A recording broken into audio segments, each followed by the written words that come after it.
Assalomu alaykum, hurmatli Sharqtirsanlik qarindoshlar. Bugun biz Xitoy Bilim instituti tabiiy fan biliminingki suhbatini boshlamoqchi bo'lamiz. Bilimchi suhbatini. Bugungi mehmonimiz Amerika Texas universitetiningki Qatardagi tadqiqotchisi doktor Obulqosim Emin efendi bilan bo'ldi. Men oldi bilan doktor Obulqosim Emin efendini qisqacha tanishtirib o'tmoqchiman. Doktor Obulqosim Emin efendim, hoş geldiniz. Rahmat, hoş bulduk. Doktor Obulqosim Emin 1980 yılı 8. ayının 15. günü Qashqar Konshar naisi Langar yezisida tug'ilgan. 1987 yıldan 96 yılgacha Langar yezisida boshlang'ich to'liqsiz o'tir maktablarini tugatgandan keyin 96 yildan 99 yilgacha Konshar nailik birinchi o'tir maktabda o'qigan. 99 yılı Ali Mektep imtihaniga Qashqar viloyati bo'yicha tabiiy fanda al-yo'l a'lo bo'lishdek yuqori natija bilan Beijing Pedagogika universitetiningki material fizikasi kasbiga o'qishga qabul qilingan. 99 yildan 2001 yilgacha Xinjiang Pedagogika universitetida 2 yil tayyorlikda o'qigandan keyin Beijing Pedagogika universitetida o'qishga kirgan va 2005 yili o'qish bitirgan. 2007 yılı İtalya Camerino Üniversitesi'ndeki fizik kasbiga magistrlik o'qishiga qabul qilingan. 2010 yılı a'lo natija bilan o'qish bitirib, magistrlik unvoni olgandan keyin shu universitetdagi yer shari ilmiy fakultetida kristallashshunoslik yo'nalishida doktorlik o'qishga mukofotga erishib, o'qishni davomlashtirgan. 2013 yılı 7. ayda zinik aralashtirilgan litiy temir fosfatniki yasashi ham uning litiy ion batareyasiga katod sifatida ishlatilishi degan doktorlik maqolasini o'ng'ishli dissertatsiya qilib, kristallashshunoslik ham material ilmiy sohasida doktorlik unvoniga erishgan. Doktor Obulqosim Emin 2014 yildan buyon Amerikadagi tunji cho'ng universitet Texas dehqonchilik mexanika universitetiniki Qatardagi Tarmoq universitetida material ilmi sohasida doktoraşlı bo'lib ishlab kelyotdi. Ham shundaqla bu Tarmoq universitetiniki material analiz markazining tajribaxona boshqaruvchisi xizmatini o'tayotdi. Bugun doktor Obulqosim Emin efendim bilan birga batareya texnikasining bugungi taraqqiyoti va kelgusi yo'nalishi haqida suhbat olib bormoqchimiz. Qani xush kelibsiz. Suhbatimizni boshlasak bo'ldi. Rahmat.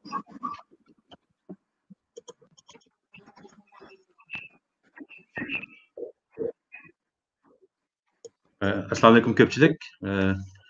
Hammalarniki hozirgi vaqtinglar xayrli bo'lsin. Oldin Abdulbekimniki shu bir suhbatni o'rishtig'iniga, ham shunday tafsiliy tanishtig'iniga ko'p rahmat. Shu doktordan boshlashdan burun men bir ikki nuqta qildim, shu bir doktor tayyorlash jarayonida o'ylagan bir ikki nuqta to'g'risida so'zlab berdim. Birisi meniki kasbim fizika. Ben 2007 yılı İtalya'daki Camerino Üniversitesi'ne şu hazır Fransa'da işleyotgan doktor Mehmet Ümnakimiz yardım kılıp başa bağlan fizik kasbı.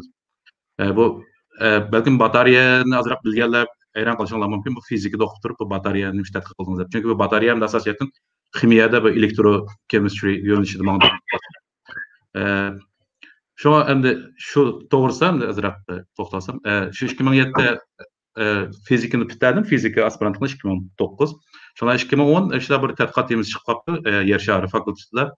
Yani bu kristal yo'nalishida işte batareyalarningki kristal tuzilishini X-nur diffraksiya texnikasi orqali analiz qilgan. Andan keyin bu batareyalarni litium ion batareyaga ishlatgan. Shundan endi men o'zim fizikchi bo'lsam-mu, garchi bu batareya degan gapni anglab shunday qiziqib qoldim, chunki energiya materiallarni amasiga asosiyatan qiziqatdim burundilar. Bu qo'yish batareyasi bo'lamdi, odatda shunday elektroximiyalik batareyalar bo'lar. Shunga bo'ldi deb men bu fizikadan yer shari ilmi yoki kristallogiya, mandaqcha geologiya yo'nalishiga chiqib ketdim shu vaqtda. Bu hamda meniki o'zim ham hozir 100% bu batareyachi emas. Men Qatarga kelgandan keyin batareya tadqiqotim azroq to'xtab qoldi bu yerda. Chunki bu yerda Qatar tadqiqot asosiyatimiz Qatarningki o'zi bilan munosabatli bo'lgan tadqiqotlar bo'lgandan keyin shundaqda men shu Abdulhamid bilan bir doklad beray degan niyat azroq paranglashib o'ylab baqsam bu batareyani kunda ishlatilgan narsa ekan, hammamiz 10-18 necha yillik ish kuchlari yandan men xil material görüp bu batareyany, kimiyany öňüp elektrokimiýa diýendikler. Şoňa muş bilimlerni hem de bir sizler bilen hem bärilne edip muşu toğrusunda doklarını tayarladım. Endi bu jarayanda muş Uygurça bir iş, Uygurça yazay dep oýladym. Baymy diýişdik, isqigan jarayanda bu nurgun atalgylaryny unutup gapdym. Gerçi hem de bunun kimiyany Uygurça okugan bolsakmy, uzun wagt işletmegen eken. Bu jarayanda muş yulgun, Google terjüman degende betlerden jyk paýdalandym, amma isqiganymda da yani nurgun atalgylar bularmy ýeňi çykyp atgan ilmi atalgylarynyňki Uygurçasy ýok eken. Şoňa bunu amalla özüm bilip öz tilimizge aýlandyryp terjüm kıldım. Lekin bu jarayanda şu bir isqinim, belki bizde bir Uygurça, İngilizce muş ilmi atalgylar lugat etgendek bir lugatga işlediğim bir hizmet baken dep oýladym. Boludy. Söhbetimiz başlap ketsek hem de hamala görüp durup atgandek bu dokularyň asas temisi batareýalar hakynda kısa düşençe batareýa tehnikasının büyüğü teraqqiyatı ve kelgisi yüzlenişi. Hem de asasiýetini bolan anlaýdyganlar, okuwçylar diýen maksat tutup mesel bazı ilmi mesela formula o bu dendiklerini kirgizdim, lekin pek mojik emas emdi. Ama emdi addy egirslik aýlandyryp düşendirişik tirişi ben. Endi bu batareýa degende bizning hazır turmuşymyzda bu batareýany arlamaýdygalyk kep galdyk. Addy ýenimiz işledigan telefondan tartyp elektronik saat diýimiz, kompýuter diýimiz, men watgan maşina, aeroplan, poýuz hemmisine kedikdek asasiýetiniň bir ýerlerde bir batareýa bu. Bäzileri bütünlej batareýa ýygy baňda, bäzileri ma'lum bir kısmyga batareýa işletir. Şoň bu batareýasyz hazır meselem bizning turmuşymyz normal aýlanmaýdy bir günümizde. Şoňa bu bizning hem batareýa hakynda az dolu bir düşünçe boluşymyz, batareýada kanda işleýär eken, kanda materiallar bar eken, kelgisinde kanda batareýa belki barlyk gelişi mümkin diýen bir düşünçe içinde boluş zör dep gardym. Şoňa bu şu doklarny taýýarlap sizlerge sunup olturdum. Bugenki bu batareýada bu da asas söýleýän temalar şu batareýanyň işleş prinsipi, taryhy, hazırky batareýalaryň türi toğrusyndarak tokutulma. Andan keyin şu hazır en kızık bolap atgan, en köp işletip atgan litium ion 2 batareýa toğrusy söýleýmen. Onuň işleş prinsipi kısaça kurulması diýendikleri. Lekin özüm ben tadqiq qilgan şu litium tömür fosfat katodlar hakda azırak tokutulma. Ondan keyin batareýada kelgisinde bolgan ýeňilikler, anda hazır tadqiq qılıp atgan inşallah diýen toğrusynda azırak özümniň oýlaganlaryny dep ötmem. Endi batareýa hakda kısaça düşünçe batareýa diýende bir eniklim bir eýle etsek, batareýany en addy eniklimisi bir ýa-ki bir kança şu elektrokimiýalik tarmak batareýadan, ýani bir kimiyada bunu galvanik sel dep ataýdy. Bir dintirilgen elektrokimiýalik energiýany elektron energiýasiga aýlandyryp turgan bir kurulma. Yani kimiyalik energiýany tokga aýlandyryp turgan bir kurulma. Yani biz köp wagtlar batareýa etse, bir batareýanyň bir bütün bir kısım dep bilimiz, lekin ämeliýetde bizde nurgun batareýalar içinde yani kuşak tarmak batareýalar bolýar. Bunu sel dep ataýdy. Bu selni hem de Uýgurça hüjeýer dep terjim kılaýdysam bolmaýdy eken. Bunu bir tarmak batareýa dep terjim kıldım. Mesela adresimi şu yan fondaki bataryasını açıldım. Kavat nurgun bataryalar oldu. Maşinin bataryasının bir çoğun bataryanın açıldım. Yani uşak nurgun bataryalar. Bu zemde lekin bütün bir bataryanın karakteri teşkil kılgan şu bir sel terbinden belgilindi. Yani şu galvanik sel. Bunu şu an bazı haklar omlaştırıp bataryalarla bataydı. Benim degen bataryam şu köp wagtlarda şu bir tal tarmak bataryany gösterdim. Hem bu tarmak bataryanyňki karakterini bilsek, biz kançalyk besim bar, kançalyk tok çykyra alaydy diýende bilsek, kalan çoň bataryalardan hamysy guraşdyrylgan batarya. Fakat muşna bataryalar her xil usul ulaş arkaly biz nişan kılgan besim tok diýendeklerge erişe alýmyz. Meýli ihtidai batarya bolsun, en dastlap ýasalgan ýa-ki hazırky en zamanywy bataryalar bolsun, bu bütün bataryalarynki 3 moýum kısmı boludy. Birisi musbat kutup diýimiz, katod, birisi anod, ýani birisi elektrolyz suýulky. Her kanda bataryanın içinde asasiýetli muş 3 kısım boldy. Hem de hazırky ýeňi çykatgan bataryanın içinde ýani bir eger bu elektrolyz suýulky okşamasa, onu otursaga bir aýyrgyç goýmyz separatorda. Andan keyin iki tarapda bäzide zarat jygdanga charge collector diýen närselerini işletimiz. Olar hem de bataryalara okşamaýdy, lekin her kanda bataryada muş 3 kısım boludy. Hem de bataryada bu kanda tok çykyrdy degende bataryadaki şu menfi kutup bilen musbat kutup oturusundaki elektron potensial farkı sebeplik bu elektronlarni menfi kutupdan musbat kutup qarap akturdy. Bu elektronun eqişi tokni şekillendirdi. Anda zaten tok degenimiz ämeliýetde elektronlaryň eqimidir. Fakat hem de toknyň ýönüşi elektronlaryň eqimiga qarama-qarshi bo'ldi. Bu faqat eng dastlab shu tadqiqot vaqtlarida elektronlar bo'lgan tushuncha yetarli bo'lmag'achqa tokni nisbatan manfiy ma'noda deb tokning yo'nalishini belgilab qo'ygan ekan. Bu bunaqacha bir mavhum hukmda haqiqiy qavatqani elektronlarning aqim. Lekin bu ham hozir elektr ham bizda ko'nab qolgan petash ishlatamiz. Masalan, tokning yo'nalishi o'ngdan so'lga bo'lsa, onun için elektronun yo'nalishi cho'qim so'ldan o'ngga, ya'ni aksichi bo'ladi. Batareyada qanday qilib o'ziniki kimiyalik energiyasini tok energiyasiga aylantirdi deganda bu reaksiya orqali ya'ni aylantirdi. Ya'ni har qanday bir batareya tok chiqadi yoki tok qo'shildi degan vaqtda uning ichida cho'qim bir reaksiya yuz berayotgan bo'ldi, kimiyalik reaksiya. Biz bu reaksiyani ham oksitsizlanish reaksiyasi deb ataymiz. Masalan, bu elektrokimiyalik reaksiya o'zbagan ba'zi atomlar, ba'zi ionlar elektron qo'yib turdi, ba'zilari elektron ketib oldi shu vaqtning o'zida. Masalan, suratda ko'rib turganimizdek, masalan, batareya zaryadni qo'yib turayotgan vaqtida, masalan, sol tarafdagi anod elektron yo'qtidi. Bu elektron sol tarafdagi anoddan eqib berib, o'ng tarafdagi katodga bordi. Katodga borgan vaqtda katoddagi bu kumush elektronni qabul qilib, suyuqlikdan metal qismiga o'tadi. Sol tarafdagi mis elektronni yo'qotib, qattiq holatdan suyuq holatga, ya'ni ichidagi suyuq holatga o'tadi. Bu hamda shu oksizlanish reaksiyasiga hamda oddiy bir tushuntirilish. Masalan, elektronni yo'qotganni biz oksidlandi deymiz, elektron ketib olganni oksizlandi deymiz. Endi har qanday bir batareyaniki biz bir kimiyalik reaksiya formulasini yozib chiqa olamiz. Chunki aytganimdek, tok chiqarish, tok qochirish, batareyaning tok chiqarish, tok qochirish jarayoni amaliyotda bir kimiyalik reaksiya jarayoni. Endi bu nimishqa tok elektronni mayaqdan oyoqqa qarab oqtiradi degan bir masala. Bu yerda deganda biz elektromotive force, elektro harakatlantirish kuch. Bu ikki qutbdagi elektro harakatlantirish kuch o'xshamaydi. Buning farqi ham potensial farqi, ya'ni biz deganda tokning besimi degan, ya'ni batareyaning besimi, tokning besimi degan hukm bir yerdan kelib chiqqan. Ya'ni bu ikki qutbdagi katodlar anoddagi reaksiya hayishi deymiz desek bo'ladi, reaksiya kuchi. Masalan, qanchalik kuchlikda bu reaksiyalashalaydi, qanchalik oson elektron qo'yib beradi, qanchalik oson elektron qabul qila oladi degandek, bu shu elementlarningki yoki materiallarning xarakteri bilan belgilangan bir nimasi bor. Bu endi masalan oddiy qilib o'xshasa bu potensial farqini, masalan, suv elektr stansiya o'xshasa bo'ldi. Masalan, suv biz bilganimizdek yer sharining tortish kuchi eg'irlik kuchi tarafidan, masalan, egizlik o'rnidagi suvningki potensiali tuvan o'rnidagi suvning potensialidan yuqori bo'ldi masalan.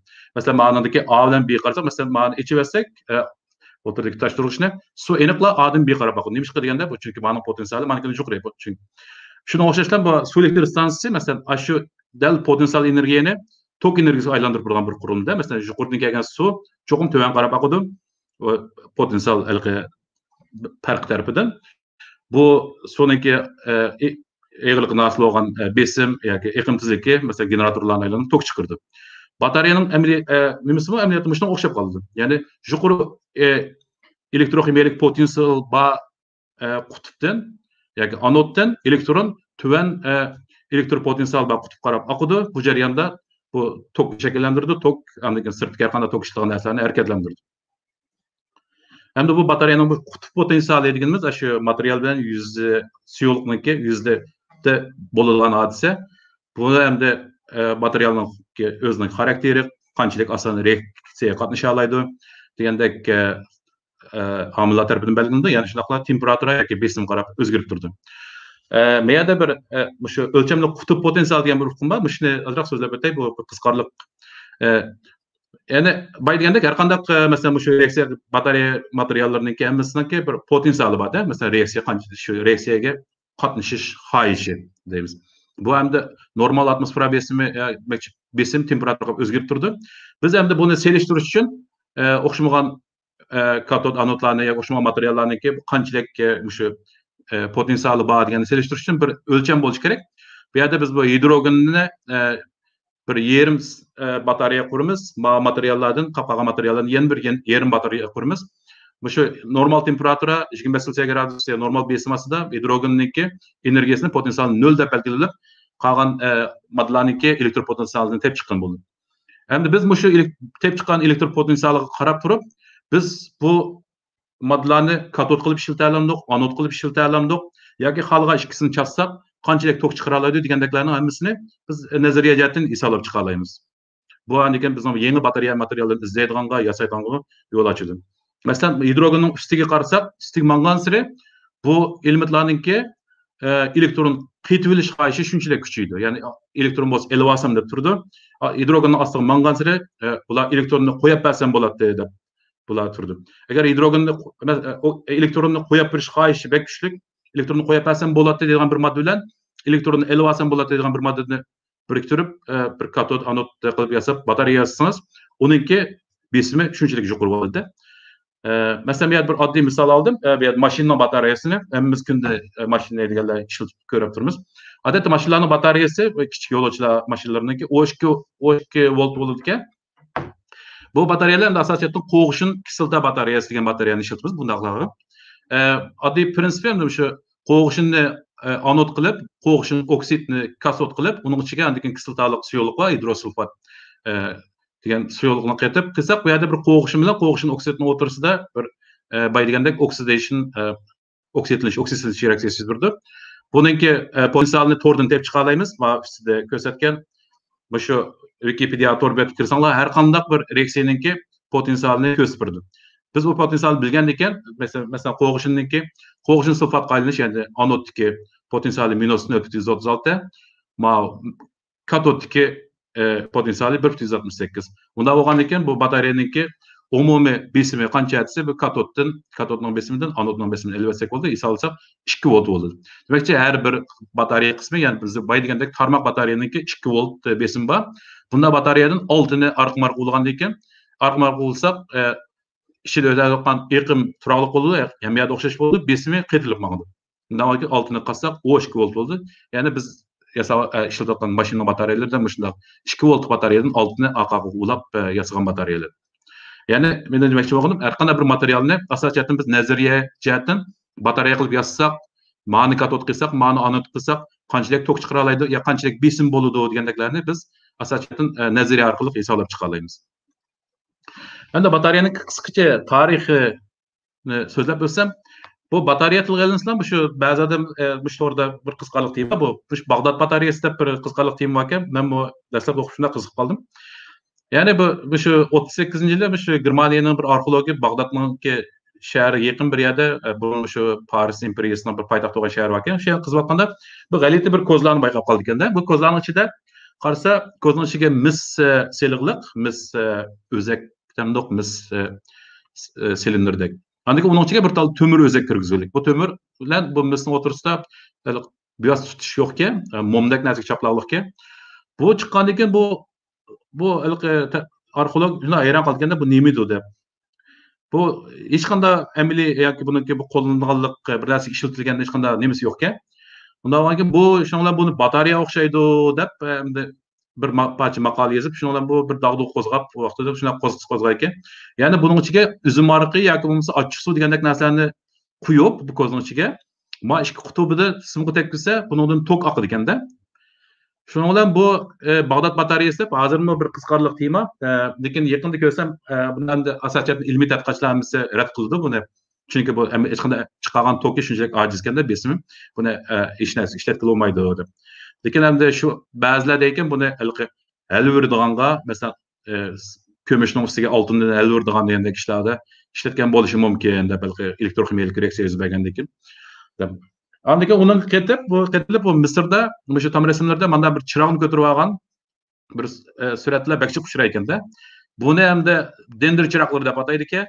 Shundan bu Bag'dod batareyasi bilan bu dendr chiroqlar qaytilib, shundan bir qadimki insonlar bak taraqqiy qilgan bir madaniyat bo'lgan deydigan qarashga nurg'on odamlar bor endi. Bir qism odamlar deydi. Shular endi buni cho'qim başı burun insonlar batareya yasashni bilgan, batareyadan foydalanib tok chiqargan deb ashuna bir qarashni endi xili targ'ib qildi. Lekin buni haqiqiy misrshunoslar bu chiroq emas, bu shunday bir belga, masalan, bir hayotlikniki ko'payishi degandek, muqimlik degandek ashuna narsani bildirgan bir belgi ekan bu. Bu hech qanday chiroq bilan munosabat yo'q-da. Lekin bu ko'p odamlar masalan batareyaning tarixi desa, ba'zilar mushni tilga o'tirgan, shundan qiziqarli bo'lsin deb buni qildim.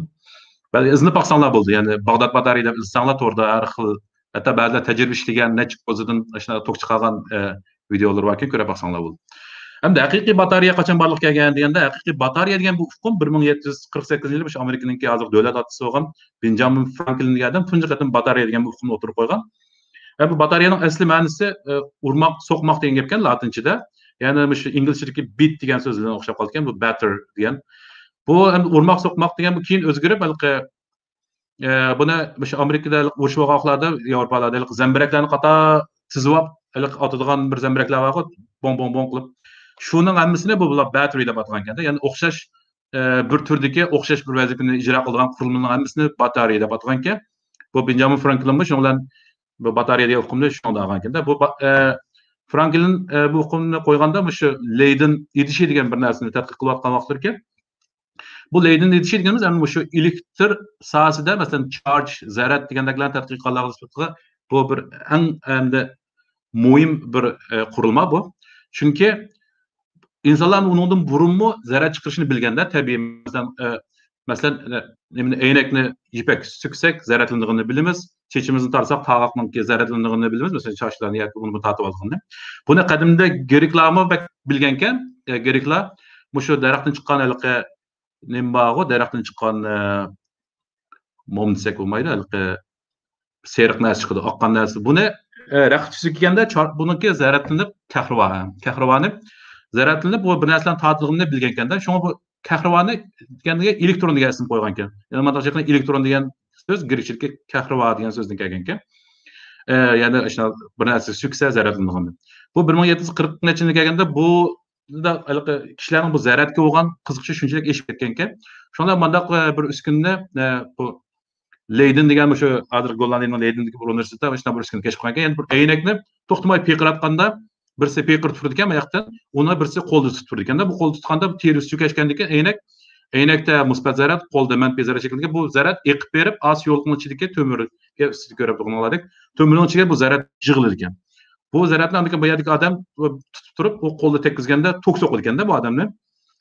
Buni dastlab bayqandan keyin bu shundan bu prinsip asosida bu shunday Leiden ichi degan bir qurilma yasab chiqibdi. Uning ichida suyuqlik ishlatmay, ishiga shu qalayni qog'ozda qilib qalaydan eynakning ichiga qalayni soladi ekan, tekshirma qalaylar o'raydi ekan. Buningga andikan ashu o'xshash usulda eynakni piqirtib bu zarat qochadi ekan. Bu mana chiqanda eng ibtidoiy kondensatorda masalan. Kondensator deganimiz zarat saqlaydigan uskuna masalan. Buni andikan bu shu o'ng tarafdagi surat ko'rgandek bu ostiga tekkizib turib qalayga ustidagi to'mirni ustidagi to'mirning ikkisini yaqin kelganda bu dal chaqmoq chaqqandek tas qilib bu zaratlar bir-biriga o'tishib hodis ko'rdik ekan. Bu shu vaqtda nurg'un olimlarning shunday qiziqishini qo'zg'agan ekan. Keyin endi ba'zilar buni besimni kuchaytirish uchun mana 4-5 idishni oqaqini qo'ygan ekan. Buni endi Franklin shundan batareya deb atgan ekan. Bu batareya degan hukm o'shadan kelgan. Bu Leiden idishi shu nurg'un bizniki elektrni tonishimizga, zaratni tonishimizga, charge degandaklarni eng muhim rol o'ynagan qurilmaning birisi. Franklin qisqacha deb qilsam, Franklin masalan burun hikoyasini o'qigan bo'lishimiz mumkin, darsliklarda bor edi kichik vaqtimizda. Bu shu chaqmoqni tok deb bilgan ekanda, lekin u vaqtda chaqmoqningki xarakterini nurg'un odam bilmagan. Bu chaqmoq osmon chaqmoq chaqsa nima edi deb. Bu shu zaratlarning so'qishini ko'rgandan keyin bu o'xshitib bu bir tokka deb buni sinayman deb laglakning uchiga to'mirni qadab chaqmoq chaqayotganda shu uchirib tok soqqan shunaqa bir hikoyalar bor edi. Bu shu tokni zaratlarni tonishi ham shu vaqtlardan boshlangan. Yani batareya degan hukm bu shunga erishib kelgan. Hamda haqiqiy batareyani kim kashf qilgan deganda, haqiqiy batareyani 1800-yilda Italiyaning fizikchisi Alessandro Volta degan kishi tunji qatim bir volt batareyani kashf qilgan. Hozirgi ma'nodagi batareyani. Buni bu batareya kashf qilishi nima sabab bo'lgan deganda, uningki bir og'inisi bor ekan, bu Luigi Galvani degan. Bu Galvani degan bu kishi doktor ekan, ham operatsiya qiladigan. Bu paqini, o'lak paqini bir tadqiq qilib, ichini ko'rib yerayotganda bir tadqiqotchi bu bir tal metal bilan yo'liniga tutirga, ya'ni bir puti, ya'ni bir metal tegillik bo'lsa kerak. Bu tekkandan keyin bu paqida tuyuqsiz refleks o'lgan paqa, bo'lmasa yarim paqa bu puti harakatlandi ekan. Bu xudalik bizda masalan to'q so'qayotganda bizning qo'limizning titragani o'xshaydi. Bu refleksda masalan zarar o'tgandan keyin muskul nima deb. Shundan bu Galvani bu hodisani beka hayron qilib, shundan buningda bir hayot zarati deydigan bir hukmni o'tirib qo'ygan. Yani butun jonliqlarda tok bor, ichida tok bor deb bir hukmni o'tirib qo'ydi ekan. Albatta bu hamda masalan xatoda, masalan buni paqning ichida aniq tok yo'q. Shundan bu bu volta bunun ağınsı eken, bunu görgen bu tadqiqatni xabar topib bu nuqan ekan sal gumonlangan bu balkim bu tok bu paqining o'zidan yoki bu hayvondan kelmagan bo'lishi mumkin. Balkim mana shuni tutashtirgan ikki metaldan kelgan bo'lishi mumkin deb. O'zining bu qarashini isbotlash uchun bu volta shunday bir batareya yasaydi ekan. Ya'ni bu zink bilan va misni bu jumlaqlab alat kichigizib, mana shu sol tarafdagi shu yasagan voltaniki tunji batareyasi ekan. Onun üstüge bu ikki metalning ichiga burunqi qog'ozlar va qalin qog'ozlarni tuzg'ichilab qo'yib, üst-üstiga qo'yib, ishda qator qilib yasagan ekan. Eng aslida andigan misni musbat qutub, eng ustiga zinkni qo'yib, bir manfiy qutub qilib. Bu andigan bu ikki tarafdan chiqqan simni tekkizsa, charge qilgan narsaga bu tas-tas qilib tok soqqan. Ya'ni mana chiqqanda bundan tok chiqqanda bu. Bu mana haqiqiy ma'nodagi endi tunji batareya bo'ladi. Buningdagi bu bayqishni e'lon qilgandan keyin bu shundoq dang'azlanib ketganki, hatto Napoleonmi buni bu voltani Fransiyaga taklif qilib, ash batareyasini ko'rsatganki, ash suratda ko'rsanglar, ash batareyani yasagan batareyasidan chiqqan tokni bu Napoleon ko'rsatgan vaqt ekanda bu. Demakchi bir endi ilm fandagi cho'ng bir yangilik desak bo'ladi bu batareyaniki tunji bayqilishini. Endi uningdan keyin bu batareya sohasida har nurg'un yangiliklar bo'ldi, aniqlar. Men endi hammasi tafsiliy to'xtalib o'taman. Shuning ichida eng tilga ilishga tegishli bir qancha batareyalar bor ekan. Chunki bizning hozir ishlatayotgan batareyalarimizniki eng dastlabki ajdodi desak bo'ldi. Shunga bularni tilga ilib o'tdim. Ya'ni 1800-yil volta batareyani tunji qatim ijod qildi. 1836-yilga kelganda Angliyalik Daniel degan bir kishi Daniel batareyasi bir batareya ijod qildi. Buningda mandaq voltaniki batareyasini voltaning batareyasining bir chataq yeri bu hidrogen ajratib chiqardi. Buningda reaksiyasini ko'rsanglar bu hidrogen yig'ilib oxir vaqtida bu reaksiya to'xtab qo'ygan chiqqan to'kma aniqlar oz emasda jiq emas. Buningda bu Daniel degan kishi buni o'zgartirib bu mis ko'zidek mis konteynerning ichiga qutining ichiga yana bir sapal qutidan birini selib misning ichiga mis sulfat suyuqlikni sapalning ichiga kislotani qo'yib uningga zinkni selib aniga buni tashlaganda bu mis bilan zinkdan asılgan batareya shakllanibdi. Buni Daniel batareyasi deymiz. Bunda batareyadan 7-8'ini yakmanı görgəndək 6'sını qatar olğan ekan besimi aşıdı. Bunda batareyalarni şu vaqtda şu yeni ilk aloqalashish, telegraf, telefon degandeklar chiqayotgan vaqtlari shuningga ishlatgan ekan. 59-yilga kelganda tunji qatim andikin tekrar to'qashliqni bo'lgan qo'qishin kislota batareyasi. Men hozir mashinaning batareyasining eng dastlabki ajdodi 1859-yilda ijod qilingan ekan. Fransiyalik Gaston degan bir olim. Andikan 68-yilga kelganda qurg'oq batareya degan bir batareya chiqdi. Bu batareyada qurg'oq batareya deganimiz hamda chunki burun batareyalarimiz suyuqlik bor-da. Bu suyuqlik endi o'rilib ketsa yoki suyulsa, u ham peqrasa suyuqlik eqib beradi. Kislotalik suyuqliklar xatarlik. Shunga bu vaqtda qurg'oq batareya bu batareyada asosiyatdan suyuq narsa ishlatmagan, sal shilimshiqroq moddalar, masalan, ammonium xlorid degandeklarni ishlatib, zinkni anod qilib mangan oksidini kasod qilib bir batareya ijod qilganki, bu ibtidoiy laklanki batareyasi ekan. Bu batareya shu hozirgi quruq batareyalarniki eng dastlabki ajdodi. 87-yilga kelganda tunji haqiqiy ma'nodagi quruq batareya zink karbon batareyasi ijod qilingan ekan. Bu zink karbon batareyasimiz dal biz qo'lchiroq ishlatadigan, burun ishlatadigan cho'ng batareyalar bor. Dal ash batareyaning o'zi. Ya'ni ichida grafit va karbon musbat qutb bo'ladi. Zink atrofida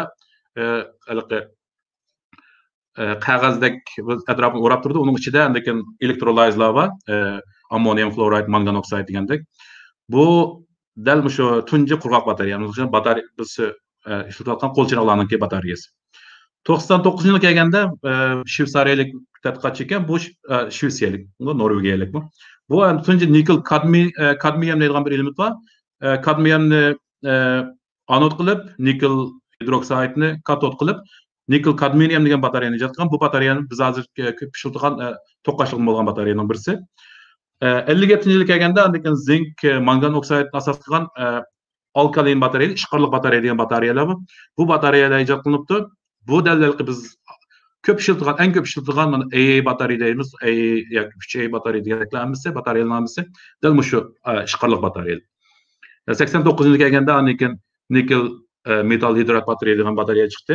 Buningda metal suv bilan yoki nikel hidroksidlar reaksiyalashgan metallarni ishlatadi. Buningda bu anod bo'ladi, nikel o'zi katod bo'ladi. 91-yilga kelganda lekin tunji litium ion batareyasini bazaga soldi. Sony 97 kelgende polimer batareya dep o'sha sal o'zgargan shakli hamda asosiy prinsip o'xshab qoldi. U chiqdi 2001 yil kelganda o'sha litium temir ion batareyaning ichidagi bir men tadqiq qilgan o'sha litium temir fosfat degan bir batareya bazaga solindi. Hamda kelgusida qanday batareyalar bazaga solindi deganda buni to'g'risida ham to'xtalmayman. Balkim litium gunggur batareyasi, havo batareya, sodium ion batareyasi deganliklar patarda balkim bazaga solinishi mumkin. Yani batareyalarning turlari degan batareyalarni qanday araymiz deganda birinchi araydigimiz batareyalar birlamchi batareyami, ikkilamchi batareyami shuni qaraymiz. Birlamchi batareya deganimiz bir qatim ishlatdimiz, tugaydi, nimaga maxsus batareya yig'ilgan yerlarga tashlab o'tamiz. Ikkilamchi batareya deganimiz qaytadan to'qachilab ishlatgan bo'lgan batareyalar. Endi batareyaning ishlash prinsipi asosan baytilg'ilingandek qo'g'ishin kislota batareyasi deymiz, mashina ishlatayotgan batareya, qurg'oq zink karbon batareya deymiz, bu qo'lchiroq ishlatgan batareyalar. Ishqarliq batareya deymiz, bu bizda ko'rayotgan batareyalarimiz ishqarliq batareya kirdi. Litium batareya degan, shu litium ion batareya, mana shu telefonda ishlatayotgan batareyalarimiz litium batareya. Deb ashuna araymiz. Endi biz ko'p ishlatgan birlamchi batareyalar ichida zink karbon batareya, zink ishqarliq batareyasi, litium tangi batareya deganlarimiz bir qatim ishlatamiz, tashlatamiz. Qolgan batareyalar masalan qo'g'ishin kislota batareyasi, nikel kadmium, nikel metal hidride, litium ion deganlarimiz ikkilamchi batareyalar. Bu takror ishlatgan bo'lgan batareyalar. Shakliga qarab buni, ya'ni panos, silindr simon, yapaloq degandek har xil nomlarla ataydi. Coin cell like cylindrical degandek. Bu bek muhim emas. Endi batareyalarning ba'zida voltaji qarab yoki masalan 9 voltlik batareya, 12 voltlik batareya deb araydi. Bu yerda biz ko'p uchragan batareyalarning hammasini bu suratda ko'rsatibdi. Bu yerda shu ko'rganimdek D batareyasi, CAA degandeklar bu ko'nib qolgan masalan omlashgan atalg'ular. Lekin endi bu batareyalarni aniq arish uchun yana bir xalqaro elektroximiya komiteti degan bir organ maxsus kodlarni hammasini ijod qilgan keyin belgilangan kodlar bor. Ammo batareyaniki mesela har qanday bir batareyani ko'rsanglar oldingi harfning qaysi harf boshlanganini qarab bu batareya qanday batareya, nima asosiga ishlangan batareyalikni bilasizlar. Masalan A kelgan bo'lsa, ma'riflar zink asosiga ishlangan, B'dan boshlangan C deganlar kelganlar bo'lsa, bu litiy batareya ekanligini bildirdi. Uning oqsiga ergishib kelgan R, F, P deganlarimiz jumlaqmi, to'rtchasimi, yapaloqmi degandek. Qanday kodlar bor. Masalan sizga bir kim qanday batareya ekanligini deb bilmaymiz, kodlarni deb bilsa, siz shunga asosan bu batareyaning qanday batareya ekanligini masalan bilalaysiz-da. Ma'yadagi sol tarafdagi ham bu yerda tangi batareyalarning kodi ekan. Masalan, stikerasini ko'rsanglar CR2032 degan bu ko'p ishlatilgan tangi batareya. C degani litiumni ko'rsatdi, R degani jumlaq deganini bildirdi, 20 degani diametri, 32 3.2 degan qalinligini ko'rsatdi. Bu yana bir jadval bu silindr shaklidagi batareyalarning kodi. Meğer ko'rayotganingiz 3A batareyani ko'rasizlar. Agar birisi masalan unaqa LR003 desa, bu AA batareyaningki belgisi. Yani R03 deganimizda yani diametri 10 mm, egizligi 44.5 mm, ismi masalan AA degandek. Yani bu kod asosan qanday batareya ekanligini bilgan bo'ldi. Endi batareyalar ichki tuzilishi degan, batareyalar bu qanday ishi nima bor deb hammamiz qiziqamiz. Shuni ko'rsatib qo'yay deb shu bir silindrikal bilan bir tengi shaklli batareyani ko'rsatdim. Silindrikal shaklli batareyani ko'rganinglardek bu batareyalar qanday yasaldi desanglar, katod bor, degandek katod shu bir qog'oz altida, balkim ba'zida alyumin degandek zarar chiqadigan o'tkazgich yaxshi materialning ustiga qo'ndirdi buni. Undan keyin o'tirisda seriq narsa separator cho'qim ayirib turish kerak, katod bilan anodni. Undan keyin mayaqdikisi anod. Bu ishini qo'yib o'tirdiki tok yig'digan katod o'tirdiki jumlaq silib buni yo'gaydi. Yo'gayversangiz bu uchi yo'gildi, yo'gilib o'sha A batarey shaklida bu o'tirda hech qanday tutish bo'lmaydi. Lekin bundan ichiga suyuqlik kirgizamiz, aniqla elektrolayzlarni suyuqlik qo'yamiz. Bu dal o'sha batareyalarni silindr shaklli batareyalarni yasash usuli. Ma tangisimon batareyalarni qanday yasaysiz, bu o'xshash. Aslida qarasangiz qip va aslida undan keyin elektrod deganni ko'rdik. Elektrod deganimiz shu asosiy katod. Undan keyin o'tirda ayirib turadigan ayirg'ich bor. Undan keyin ustida bir litium metal bor. Metaldan yasalgan tangedek. Bu hammasini undan keyin qog'oz ustidagilar hammasi faqat buni qisib turadigan narsalar. Undan keyin buni kirgizib, hammasi ustida yuqori besimda bassaq itiladi, chunki havoga uchrashmasligi kerak. Yani ishirki asos qurilmalar shu. Hem de batareyaların karakteri yani batareyalarını biz kanda seliştirimiz. Yani bir batareyalar bu batareya yaxşımı, naçarmı degandekler kanda bilimiz yani batareyaların bir qancha karakteri var. Birisi bay degandek birlemchimi, ikkilemchimi bu bir muhim narsa. Köp vaqtlarda biz ikkilemchi batareyaga amroq bo'lamiz chunki qayta ishlatalamiz, iqtisod muhitimiz jihatdan tishildi. İkincisi qaraydiganimiz batareyaning besimi qaraymiz. Yani batareyaning besimi qanchalik? Biz ishlatgan kichkinaning qanchalik tok bo'ldi, qanchalik besimda ishlaydi. Biz ishlatgan batareya uni qamdiyalarni qamdiyagan batareyaning besimi qaraymiz. Baydaganda batareyaning besimini nazariy jihatdan hisoblab chiqa olamiz har qanday batareyani. Ham ichida lekin azroq ichki qarshilik bo'ladi. Bu qarshilikni elib olsak bo'ladi. Uning ichidan elib olsak, yani haqiqiy ishlagan besimini hisoblab chiqa olamiz. Yani lekin tok chiqarish agressivligi degan bir narsa bor. Yani batareyaning besimi tok chiqarish jarayonida uningki sig'im tuvallaydi. Sig'im tuvallash jarayonida uning besimi o'zi saqlab tura olmaydi, besimi tan agish tuvallab ketadi degan. Biz endi amaliyot tuz siziq altida mang'ilgan batareyalarni izlaymiz. Lekin batareyaning sig'imi deganda qanchalik ichida zodi to'liq 100% reaksiya yuz berganda qanchalik zarar chiqara oladi bu batareyaning sig'imi bo'ldi nazariy jihatga. Amaliyot sig'imi bundan tuvarak bo'ldi albatta. Lekin qaraydiganimiz batareyaning C surati degan bir narsa bor. Bu batareya qanchalik tez suratda to'liq tok chiqarib bo'ladi yoki qanchalik suratda biz tok qochira olamiz degan bir hukm bu. Odatda 1 C deganimiz bütün batareyadagi shu to'liq sig'imni 1 soat chiqarib olgandagi eqim miqdorini biz 1 C deymiz. 2 C, 3 C deganlar odat tiz bo'ladi. Odatda 0.15 ga yerim qancha kichik bo'lsa, bu qiymat osti bo'ladi. Bizda masalan hozirgi tiz tok qochlig'i olan batareya degandeklarda biz buniki masalan C suratiniki oz deganda 2dan 5gacha hatto ba'zida 10gacha bo'lishini orzu qilamiz. 10 C deganimiz masalan 5 minut yoki 10 minutgacha tok qochlab bo'la oladigan bo'lsa, bizga yaxshi bo'ladi. Balki biz C surati endi shu qanchalik tok chiqarish, tok qochlash suratini ko'rsatadi. Lekin yana muhim narsalardan birisi energiya zichligi, energiya massa zichligi deymiz, hajmi. Yani birlik hajmda, birlik massada chiqara oladigan energiyaning miqdori. Bizga qanchaki kichik massada yengil jism qanchaki kichik bo'lib, shunchaki jiq energiya chiqara olsa, bu biz uchun shunchaki yaxshi, chunki bag'asida elektronlik narsalarimiz kichiklab ketyapti, telefonlardan tortib. Undan bo'lgan biz unga kichik batareyalarni ishlasak yaxshi bo'ldi. Kichik batareyalar lekin energiya zichligi yuqori bo'lsa, o'xshash masalan boshqa bir energiya zichligi tuvarak nima qaraganda kichik bo'lgan bilan yana o'xshash energiya chiqara olsa biz uchun yaxshida. Lekin quvvat zichligi ham shunga o'xshab qoldi üstliki. Yana bir qaraydigan omillar temperatura tayinchiligi. Batareyalardagi kimyoviy reaksiya ichki qarshilik deganda temperatura o'zgardi. Shunga temperatura batareyalarimiz ba'zi cheklanib qolsa, sovuqda, bak sovuq bo'lib ketsa, yoki qiziq vaqtlarda batareyalar ba'zi batareyalar chiqib bermaydi unga. Lekin qaraydigan batareyaning umri, yani qanchalik saqlagan bo'ldi batareyani ishlatmay turib, lekin ishlatgan vaqtida uni qanchalik ishlata olamiz degandek. Ya'ni tekrar qancha qadam tok qochlay olamiz degan bu batareyaning umri odatda Amerikaniki nimasida belgilanganimiz. Aziganda bir masalan tekrar ikkilamchi batareya cho'qim aziganda 1500 qadam tok qochlab tok chiqarish nimasiga talab yetish kerak. Bazaviy batareyalar. Lekin qaraydigan batareyaning bazasi. Bu batareyaning materiali bilan qanday yasalganini qarab belgilanadi. Lekin batareyaning bexatarligi bek muhim. Elektron zayiq ketamdi, ortiq tok chiqarish, ortiq tok qochlash degandek hodisalar yuz bersa, batareya muqim tura olamdi. Yuqori temperatura chidamliqmi portlab ketamdi degandek. Bu to'g'risida yana to'xtalman. Hamda batareyada diqqatida shu eng biz ko'p uchraydigan ikki diagram bor. Har qanday bir maqola qarasangiz, bu ikki diagram, har qanday bir yangi materialni asosida ko'rsatib, birisi tok chiqarish agressivligi dedik, bayqa degandek. Bizga tok chiqarganda shu batareyaniki shu sizliqning tuz bo'lishini orzu qilamiz. Masalan, shu yerdagi ko'rgan shu qo'ng'ir rangdagi batareya eng yaxshi batareya. Chunki masalan 1.14 volt atrofida bu xeyli uzungacha tub tuz holatida ma'nolaydi ekan. Demakchi, shu besimda uzun muddat tok chiqara oladigan gapda bizga mushuna batareya lazım. Hergiz ma sol tarafdagi astidagi masalan 3 batareya ishchi kulib ketgan ko'rsangiz, vaqtda azroq tok chiqariblar, men misol besim to'lash boshlagan. Bu dalil bozordagi eng azam batareyalar, ba'zi azam bo'lgan bilan uzun ishlatilmaydigan batareyalar. Shunga masalan batareya olsangiz, mashada ko'rsatibdi-ki, shu Energizer'ningki lithium ultimate degan bir batareyasi bor ekan. Shuni olsangiz, eng jiq tok chiqara oladi, eng besimi muqim turadigan, uzun qishi muqim turadigan batareya.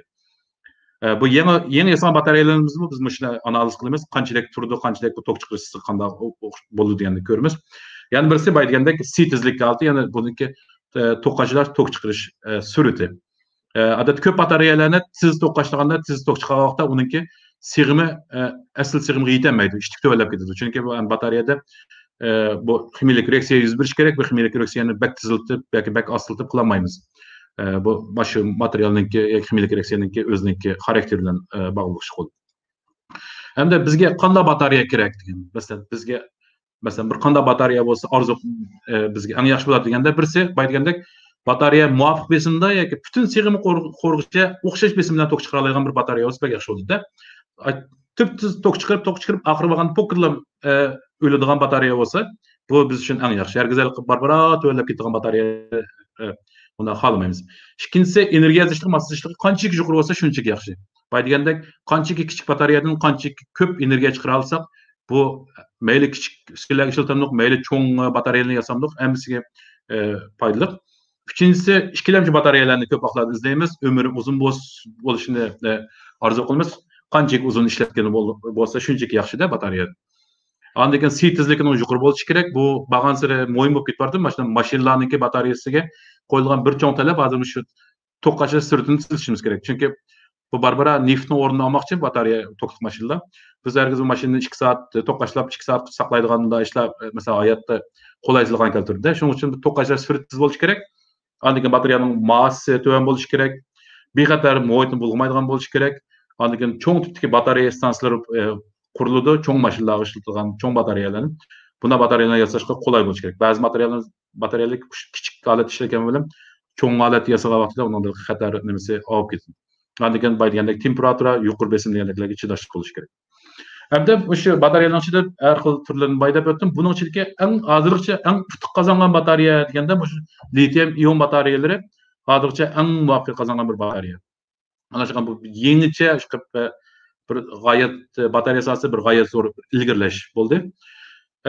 Bizning hozir kunlik turmushda ishlatayotgan har qanday samay ko'p qism elektron narsalarning hammasida mesela ikkilamchi batareyalar bo'lsa, qayshiqin bo'lgan batareya, uning asosiyati 80-90% dal litium ion batareyalar. Bu batareyalar shu 91-yili Sony degan shirkat tunji qatim bozor solgan. Mana hozir qarsalmish suratda ko'rsatgan har qanday uskunalardan hammasida asosiyati ishlatayotdi. Aeroplanlardami ishlagan batareyalar litium ion batareyalar ishlatadi. Maaşki diagramda bununki yakınki bazar havalını gösterdi. Körvasanlar oldu. 2018 yılı 33 milyar toptiken 2024 yılına bakanda bu 100 milyar kayıtlı depti. Litium ion batareyanınki bazar havalı. Andaki mayadaki 2009 yıldaki bütün batareyaların içinde litium ion batareyanınki egalligan nispetike. Bunun da 37% demek bütün batareya, qanday batareyaların çalışan 37% bazarını litium ion egallapti. Bu 2009 yıldaki may yakın kısmını tapamadım. Menimcha yaqin qilsa balkim 50%larga yetdi deb o'ylayman litium ion batareyaniki umumiy ishlatish nisbati. Nemishqa bu litium ion batareya boshqa batareyalar shuna ishtikka besib tushib bu bozorni egallab oldi deganda, mush grafga qarasak ham tushunamiz. Bu graf mana shu massa energiya zichligi ostida ko'rsatgani, mana sol tarafdagisi hajm energiya zichligi. Ya'ni massa energiya zichligi yuqorilab mangdi degani, bag'an siri yengillashidi, ya'ni o'xshash yengillikda jiq energiya chiqirdi. Üstüge qarab mangan siri hajm kichiklaydi, yani hajm zichligi oshdi degan gap. Kichik bir hajmdagi batareya yana ko'p energiya chiqirdi degan gap. Bu litium ion batareya qarasak, mayli og'irlikdan bo'lsin, mayli hajmdan bo'lsin, energiya zichligi bag'an siri eshib ketdi degan gapda. Demakchi, kichik bir batareya bilan cho'ng bir narsani, masalan, tok bilan qamday olamiz degan gapda. Masalan, boshqa qo'shin, nikel degandek batareyalar seçtiğinde. Bu dal şu elektron biz ishlatgan elektron kunlik turmush ishlatgan elektronlarniki elektronli bo'yinlarning talbiga eng uyg'un keldi-da bu. Chunki bu kichik batareya yasag'in bo'ldi, kichik batareya bilan biz uni tok bilan ta'minlaymiz. Bu shu hozirgacha hamda bu bayqalgan eng batareyalarning ichida, masalan, hozir amli qo'llangan batareyalarning ichida bu eng yaxshisi-da shu energiya zichligi jihatdan. Hamda nemishqa bu litium ion batareyaning energiya zichligi shunchalik yuqori deganda, litium to'g'risida metal to'g'risida so'zlab o'tdik. Bu litium degan metal mana shu elementlar davr jadvalini hammalar bilasizlar. Eng sol tarafdagi biz ishqorliq elementlar deymiz, ishqorliq metallar deymiz. Litium hidrogen aslan. 3-chi elementda hidrogen geliy qolsa litium. Demakchi buni atomik massasi shunchalik yengil. Demakchi bu eng yenik metalda, metallarning ichida eng yeniki. Bunisiga bu litiumniki reaksiya kuchi shunchalik kuchli. Masalan, asriki jadvalda ko'rsatgandek, eng kuchli 5-6 metalning ichida bor-da bu. Demakchi eng tez masalan elektron qo'yib bir reaksiyalashmalar deb turdi. Mass yengil. Unda bo'lgandan keyin buni batareya qilib ishlatish aniqla bir aqlli nimada Onun ustiga hamda litiy tabiatda litium xlor degan shu biz ishlagan sodium xlorninki oilasida hamda litiy xlor altid mavjud bo'lib turgan dengizdan, lekin dengizdan chiqarmoq azroq ta'sir o'xshaydi buni. Hozircha shu tuzliqlardan olar ekan, Janubiy Amerikadagi tuzliqlardan qizib chiqar ekan. Bay degandek hamda bu litiyniki bay degandek alaylik var, lekin nemişki bu taki shu 90'lıgacha aran ishlatdi deganda bu aşı bay degandek bununki reaktivchanligi shunchalik kuchli litiyniki. Bu reaktiv suv uchraslam reaksiyalashib oldi, oksigen uchraslam reaksiyalashib oldi. Partlash, kuyish degandek hodisalarni keltirib chiqardi. Shunga buni dastlabda 1910-yillari bir tadqiqotchi tadqiq qilib kelgan to'xtab qoldi ekanda bu xatarlikka deb. 70-yilga kelganda bu yana batareya texnikasining ishiga ergishib, batareya materiallarininki taraqqiy qilishiga ergishib, bu litium to'g'risidagi batareya tadqiqot yana ozroq qizishib boshladi. Shu 74-yilga kelganda bu Whittingham degan amerikalik tadqiqotchi tunji qatim bu litiy metallni ishlatib, andan titanium sulfat degan bir materialni katod qilib, tunji qatim bir batareya yasab chiqib, bu batareyaga patent topdi, litium titanium sulfat deb ataladi. Undan keyin Goodenough degan kishi Amerikaning Texasda bu kishi aşı o'xshash prinsip asosida azroq o'zgartib, litium kobalt oksid degan bir modda var, litium kobalt oksid, bu to'g'risida to'xtalamiz. Litium kobalt oksidini katod qilib, litium metallni anod qilib, 4 volt taraf ishlaydigan tunji bir batareyaniki nimasini sinab qilib muvaffaqiyat qozongan. Andan keyin ular shu litium kobalt oksidini o'zgartib, yana boshqa metal oksid deymiz, litium temir oksid, litium mangan oksid deganlarni sinab qilib, hammasini batareya qilib ishlatgan bo'lganligi, katod qilib ishlatgan bo'lganligini aniqlab chiqdi. Lekin bu batareyalarningki bir masalasi bay degandek bu litium to'la nim qilib oladi. Aşı qatqan suyuqlik bilan elektrod bilan reaksiyalashib oldi, ishda u kuchli bo'lgandan batareya charge nimasi zarar qo'yib berish nimasi. Ularni hatto reaksiya qilib ularning tarkibini o'zgartirdi. Andan keyin bu litium, andan keyin turoqsiz bo'lmaganda litium metal. Bu jarayondan keyin to'liq qizib ketilgan, andan keyin litium turoqsiz suyuqni ichiga kirib oladigan, andan keyin hatto portlab ketadigan avvallar ko'rilgan. Shunga soda nimasida ishlatilib bo'lmagan. 80-yilga kelganda Rashid Yazami deb Marakesh bir tadqiqotchi bu shu polimerni ishlatib va elektrodlarni ichidagi bu shu inorganik emas, polimer suyuqliklarni ishlatib, shundan bu litiy atomni grafit degan shu biz qarindashtirgan narsa o'xshab qoldi. Karbon qavat bo'yicha tuzilganda, karbon qavat. Ash qavatlarning ichiga kirib, chiqqan bo'lganligini bayqab bir parcha maqolalar ekan. Bu shuning bilan bu litium ion batareyani anod qilib ishlatilgan bir cho'ng bir yo'l chiqardi. Taki hozirgacha butun ishlatgan litium ion batareyning hammasi mush odamningki shu e'lon qilgan maqolasidagi shu prinsip bo'yicha, ya'ni grafitni anod qilib, uning ichiga litiumni kirib, bevosita litium metallni ishlatmay, grafitni ishlatib turib, uning ichiga litiumni ekib chiqqanini qilib. 85-yilga kelganda yaponiyalik bu tadqiqotchi Yoshiro degan bu odam dal mushularning tadqiqot natijasiga asosan grafit o'sha karbonni anod qilib, litium kobalt oksidini katod qilib, tunji muvaffaqiyatli tunji haqiqiy ma'nodagi litium ion batareyani qurashtirib chiqib, buni salohiyalashtirishga yo'l ochdi. 91-yilga kelgan Sony mushularning tadqiqotga asosan bir patent olib, tunji litium ion batareyani bozorga soldi. 96-yilga kelganda bu litium temir fosfat degan bayman deganlik men tadqiq qilgan bu materialni yana mush Goodenough degan odam muvaffaqiyat tunji qadim muvaffaqiyatli holda ishlatdi. Ondan keyin 2001-yilga kelganda litiy, nikel, mangan, kobalt oksidini yana bir xil qurilma bor.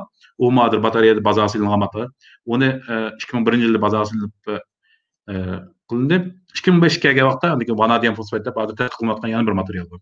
Mushlarning hammasi ham litium ion batareyani ichidagi eng putuq qozongan katodlar, bayda litium kobalt oksid, litium iron fosfat, andan keyin vanadium fosfat, litium, nikel, mangan, kobalt oksid deganliklar. Unutib 2019-yilda bu shu 3 olim Goodenough, Whittingham, Yoshino degan 3 olim shu Nobelniki ximiya Nobel mukofotining ximiya turida erishdi, mukofotga, Nobel mukofotiga. Buni deganda shu litium ion batareyaning taraqqiyoti uchun o'p qo'shdi degan nomda bular Nobel mukofotiga erishdi. 2019 bu bir cho'ng xabar bo'lib ketdi batareya sohasida. Hamda bu yerda ozroq to'xtalib o'tay, litium ion batareya qanday ishlaydi deganda. Baydidoq litium qanday batareyada katod va anod va o'tirda suyuqlik va elektroliz va buni o'xshashlam o'ng tarafda katodlar bo'ldi, adat litium metal oksid yoki qavatlik yoki bo'lmasa tonillik materiallar va buni to'xtalib. Bu litium metal oksidlar o'ng tarafida katod bo'lgan. Bu tarafda grafit, ya'ni ko'rgansizlar grafit qavat shaklda 6 tarafli bo'ldi, heksagonal. Uning ichida qavatlarning ichiga anod bo'lgan. Bu litium ion tok chiqarish, tok ajratish jarayonida bu yoqdan chiqdi, litium anoddan chiqdi, birdan elektron eqib berib katodga bordi. Tok qashlagan vaqtda bu tartibsiz minib elektronni qaytarib litium grafotdan ichiga chiqdi. O'ng tarafga o'xshash tok chiqqan vaqtda litium nimning ichiga kirdi, katodning ichiga, tok chiqqan vaqtda chiqib ketdi. O'tirdagi bu elektrolit degan buning ichida faqat litium ionlar mang'alaydi, lekin zarratlar mang'amaydi, chunki qilishni oldinish uchun tok o'tkazmaydi. Faqat ionlar litium ionni erkin harakat qila oladi. Masalan, bu litium kobalt oksidniki reaksiyasini qisqacha yozib o'tdim. Mana ko'rgandek, bir yani sol tarafda anoddan bir elektron chiqdi, o'ng tarafdagi bu litium bu elektronni qabul qilib oldi. Endi hozirgacha bayda o'tgandek nurg'un taxminan 20 nachadek katod materiali tadqiq qilinibdi. Uning ichida balki 10 nachasi bazal silinib bo'ldi bu vaqtcha. Buning ichida hammasini ayirsak asosan 3 cho'ng guruh bor. Ya'ni litium kobalt oksid, litium mangan oksid, litium temir fosfat degandek. Endi bu katod bo'lish uchun litium batareyaga katodni tayyorlash uchun bir qancha shartlar bor. Birisi cho'qim kristal qurilmasida litiy degan ion kirib chiqa oladigan bir tonel yoki bo'shliq bo'lishi kerak. Chunki bay degandek tok chiqarish, tok qashlash jarayonida litiy cho'qim buning ichiga kirib chiqa olishi kerak. Ikkinchisi kristal qurilmasi chidamchan bo'lishi kerak. Ya'ni litiy odatda uning atom radiusi cho'ngroq bo'ladi. Buning ichiga kirib chiqish jarayonida bu qurilma buzilib ketmasligi kerak. Ya'ni chunki qanchalik muhim bo'lsa, tekrar ishlab chiqadigan son, ya'ni bizning tok qashlash, tok chiqarish qadam sonimiz oshadi. Uchinchisi hamda bu reaksiya, ya'ni shu metallda yuz bergan reaksiya yetarli holda besim chiqara olishi kerak. Agar bak yuqori olib ketsa, masalan 5 voltdan yoki bak tuvan bo'lib qolsa, buniki birisi bexatarligi yoki bo'lmasa uni qo'llanish nimasiga mos kelmaydi. Ya'ni mana shu hozir hamda taqdimotga 3 guruh metal, birisi litium metal oksid deymiz, litium metal oksid degan kobalt oksid, litium nikel kobalt alyuminum alloy tuzilgan bu qo'shma metallardan tuzilgan bir oksid bor. Ikkinchisi spinel deymiz. Buningda birinchi qavat shaklli deganimizda shu nasol taraf rasmini ko'rsanglar, bu 2 dimensional holatda metallar bir qavatni shakllantirgan, litium uning ichidagi qavatda yana bir qavatda, shu litium o'shaning ichida bir qavat ichida qolgancha mengib yuraveradi.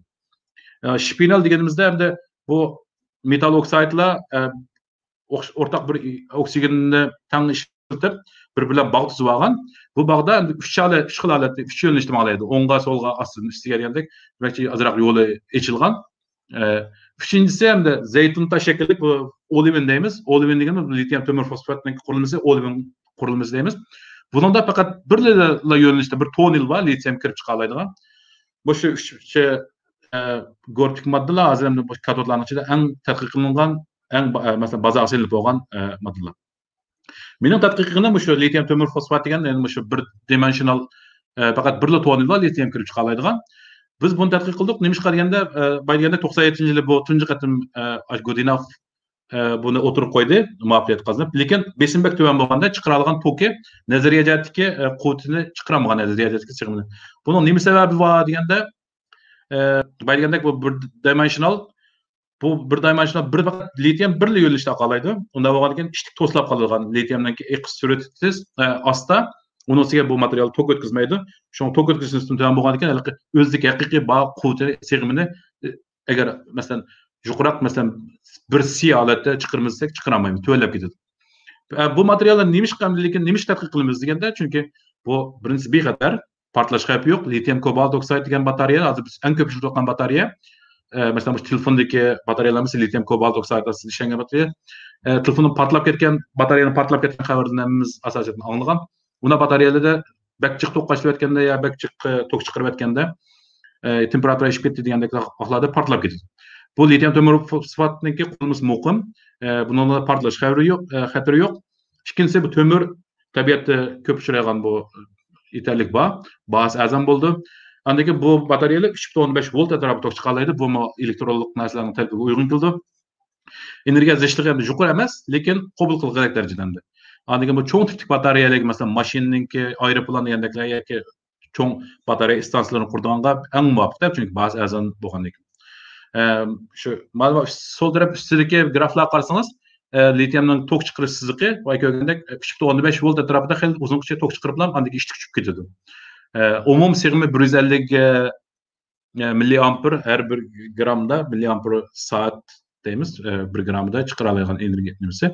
Mayaqtaki buniki C siziqi Köygəndək tiz bunun tiz tok çıxırmız desək lan bununki quvvəti tövəlləşib başlap gedir. Çünki bay deyəndək liti faqat bir yönlüşünə qalaydı. Şoňa biz bu reaksiyanın sürətini tiziltimizsək liti toslap qalığa avvala çıxdı. Bu xudaylıqı tonilda maşinlar bir maşina soqlap ketsə, qalan maşinlar toslap qalğan oxşaşlan bir iş boldu. Yəni artıq liti kirib çıxış sürəti aslap ketdi. Endi bunu yaxşılashning usuli bormi deganda yaxşılashning usuli bor. Buning uchun birisi biz dərəcələrin ən kiçik halatı nano altıga keləlsək, va tonilning uzunluğunu qisqarta alsak, litinin kirib chiqishini tiziltalaymiz. Andan keyin elektroliz suyuqliklar uchirishga yuzumi kengaydi. Andan keyin tömürning o'rniga boshqa bir o'tkazgich metallarni aralashtirib baqsaq, balkim buningki tok o'tkazishlik nimasi eshib qolishi mumkin. Andan keyin tonilninki diametri cho'ngaysa, litining eqishimi tizilishi mumkin-da. Bu hamda shu vaqtdagi bizniki nimamiz planimiz edi. Mayaqda azraqla tuzilishini azraqla ko'rsatib qo'ydim. Bu sal murakkab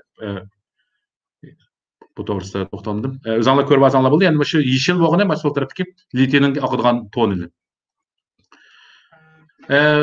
Mening qiyg'ashim tadqiqotim azraqla qisqacha ma'lum qilarsam shu zink aralashtirdik to'mirning o'rniga zinkni, chunki zinkningki tok o'tkazish konduktivitesi yuqori. Qildik taxminan az deganda 7-8 xil o'xshamagan nisbatda zink aralashtirib bir qator yangi material yasadim. Nano size 6 atmosferada ko'rgandek taxminan 10-20 nanometr atrofida bu darajalarning cho'ngligi bo'ldi. Andan keyin biz buni X-nur texnikasi orqali bayman degandek X-nur texnikasi orqali bu diffraksiya patternsini oldik, nusxasini. Andan keyin buningdan men buningki ichki kursal tuzilishini analiz qildim. Ya'ni bu haqiqiy qurilmasi buzildimi ortiq zink aralashtirganda tonilninki yuzi cho'ng'aydimi deganlarni hammasini analiz qildim. Andan keyin men bir Morse power spectroscopy degan bir narsa orqali to'mirninki oksidlanish holatini analiz qildik. Oxirida bir batareya qurib, batareya yasab chiqib, batareyani sinab qildik. Lekin sinabimizda ham asosiyatdan 1%lik aralashtirganda zink uningki nimasi azroq eshish bo'ldi. Tok o'tkazishchanligi, tok chiqarish nimasida. Lekin qolganlarimiz tuvallab ketdi. Nima deganda chunki bu zink reaksiyaga aralashmaydi. Chunki to'mirning o'rnini boshqa zink aylantirib olsak, reaksiya qatnashiga to'mir azlab ketgandan keyin umum sig'imni tuvallab ketgan. Bu shu hamda bizning bir kichikina bir bayqishimiz tadqiqot degan shunday bo'ldi ekan. Ozroq bir narsa bayqasangiz bir tadqiqotda hamda ya'ni shunday bo'lgandek. Hamda batareya taraqqiyotining kelgusi yuzlanishi to'g'risida ozroq so'zlab bersam. Tezroq so'zlay. Litium birinchisi asosiysi bularning tadqiqotlar qanday bo'ldi deganda, masalan, kelgusi 10-20 yil ichida bu tadqiqotlar yana asosiyatdan litium ion batareyaning ustida ming yil yurdi. Chunki hozir mashinalarga tok mashinalarining ehtiyoji g'oyat zo'r. Yangi bir uningga loyiq batareya chiqib bo'lmadi taqa. Unda bo'lgandan keyin litium ion batareyani bu mashinalar ishlatish hojati shunchalik kuchli. Uning uchun bu asosiy tadqiqotlar markazlashganda quvvatni oshiradigan, tok qachalash suratini qisqartiradigan, yangicha materiallardan topadigan, andan keyin muhitni bulg'aydigan materiallar, kobalt, nikel deganlarni chiqarib o'tadigan. Mushu temlarda ham tadqiqotlar xeyli uzungacha davomlashadi. Ama yaqda azroq usullarini masalan qanday tadqiqotlar qanday bo'ldi degan to'g'risida to'xtalgandim balkim. Ya'ni materialni baydagandek materialni kichikiltish, uni bir boshqa bir o'tkazgich narsa orqali o'rash, nimalarni, qurilmalarni muqimlashtirish degandek har xil usullar bor. Buning har birisi bir tadqiqot temasi bo'ladi-da masalan.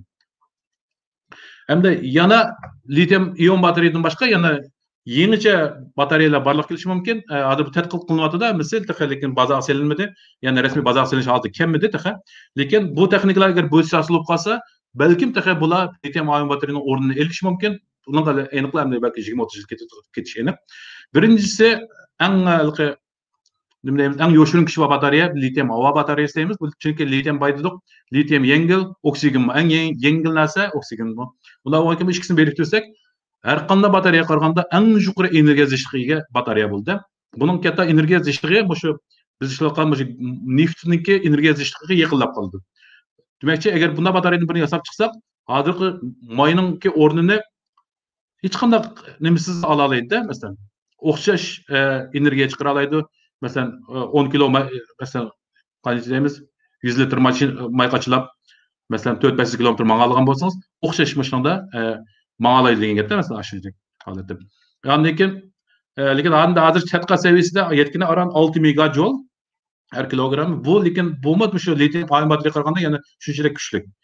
Yani taxminan 3 volt atrofida besim bilan ta'minlaydi. Lekin buningki ham masalalar bakchiq, uchrayotgan masalalar nima qilganda bu litium havo bilan uchrashadi, bu yoqda havo bilan uchrashib litium oksid degan bir narsa shakllantirdiki, bu turoqsiz ishtik buzilib ketadigan qurilma, undan keyin uning ustiga havoda nurg'un suv degandek narsalar bor. Bu mu batareyani buzib o'tadi. Hem de hozir asas tadqiqot nima ketyapti desa, mushuni yangicha bir katod topa olsa, yangicha bir elektron suyuqlik chiqara olsa, balki bu batareya muvaffaqiyat qozonishi mumkin. İkinci tadqiq qilinayotgan batareya litium gungurt batareyasi deymiz. Bu to'g'risida maqolada to'xtamay chiqib turdi. Buningda ham o'xshash bayqi litium havo batareyaga, faqat buning o'rnida gungurtni ishlatgan musbat qutbda. Buning energiya zichligi yuqori, chunki gungurt yengil. Buning bazı azan chiqargan besimi 2 volt.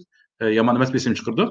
Bu kamchiligi bu buning qurilmasi turali emas ekan, gungurt ol erib ketar ekan, suyuqlikning ichida erib ketib, o'zini o'zi zarar oldi ekan.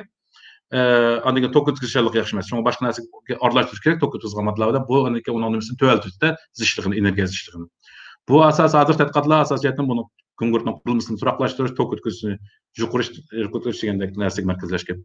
Ham uchinchi tema bu yaqinda qiziqayotgan temaning birisi natriy ion batareya deymiz. Bu şu litium batareya bilan o'xshash ishlash prinsipi. Faqat bu litiumning o'rnida natriy degan, ya'ni biz ishlatgan tuzningki tashkil qilgan element natriy natriy degan sodium, ya'ni bu intayin yo'shirin kuchi bor bu batareyaniki agar muvaffaqiyat qozonsa, chunki bu sodium degan dengiz tuzi bor narsa, hamisi tuzi. O tuzni asan chiqarish oson. Agar buni ishlatalsak, muhitning foydasi bor. Bazı batareyanın bazı aniqlar g'oyat zo'r darajada tuvallaydi. Faqat endi kamchiligi besim misal tuvarak litium qaraganda buni aniq cho'ng tipdiki kelgusida qurilgan hamda batareya punktlar quriladi. Kelgusida suv elektr stansiyasiga o'xshash g'oyat zo'r ketgan batareyalar quriladi, cho'ng batareya. Butun bir shaharni, butun bir oilalar rayonini tok bilan ta'minlaydigan. Ashuna batareyalarga bunday batareyalar ishlasak eng ma'quldir. Ba'zi azam bo'lgandan keyin, bexatar bo'lgandan keyin. Onun başqa yana magnezium ion, kalsiyum ion degan nurg'un batareyalar bor, tadqiq qilingan batareyalar. O to'g'risida to'xtalmadim. Hamda batareyaning kelgusida zat nima ishlar yuz berdi deganda, bu batareyalarning umumiy jihatning kelgusi nechilab o'tdim, istiqbol haqiqatan zo'r. Hamda hozircha deyilgan elektrosaymonlar bozori asosiyatdan to'ygan holatga kirdi. Batareyada yangi nima bo'lmaydi deb bozor kengaydigan.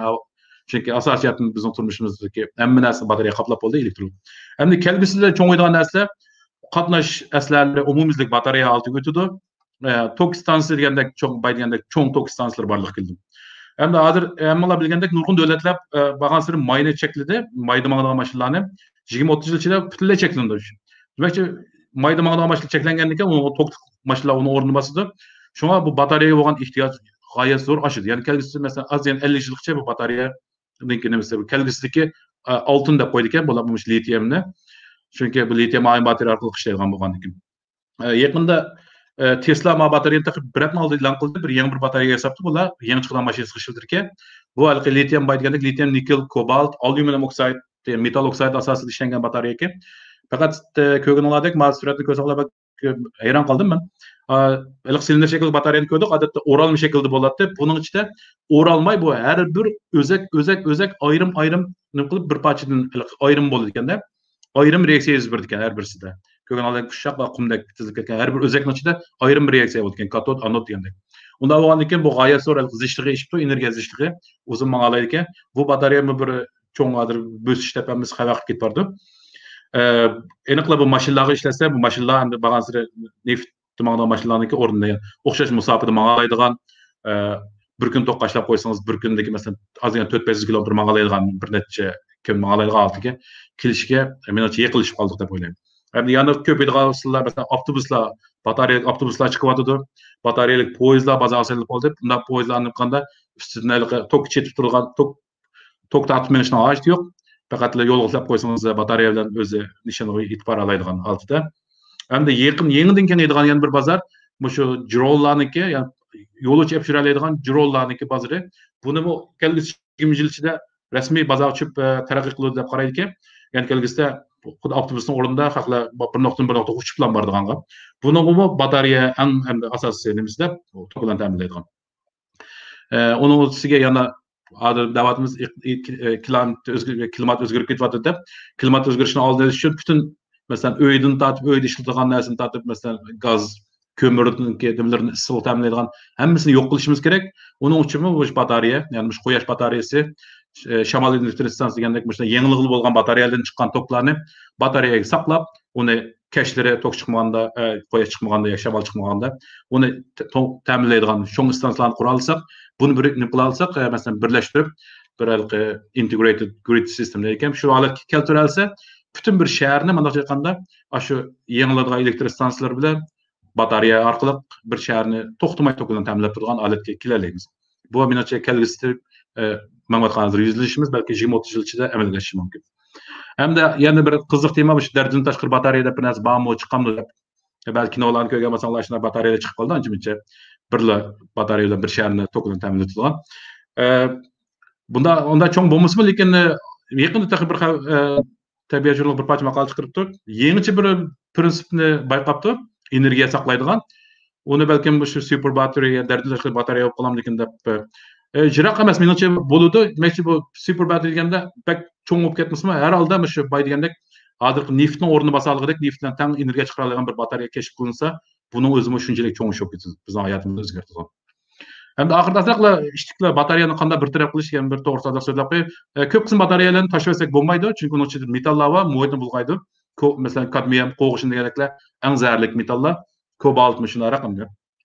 Shunga amallar bunda batareyalarni hargiz tashlab etmagan yaxshi. Amallar tashlamang, chunki qonunga jiqtilar qonun qilib bunda batareyalarni tashlab etish. Şuna bunda məxsus batareya yığılğan yerlər var, şunu daşıyırdım. Məxsus recycle qıldığım.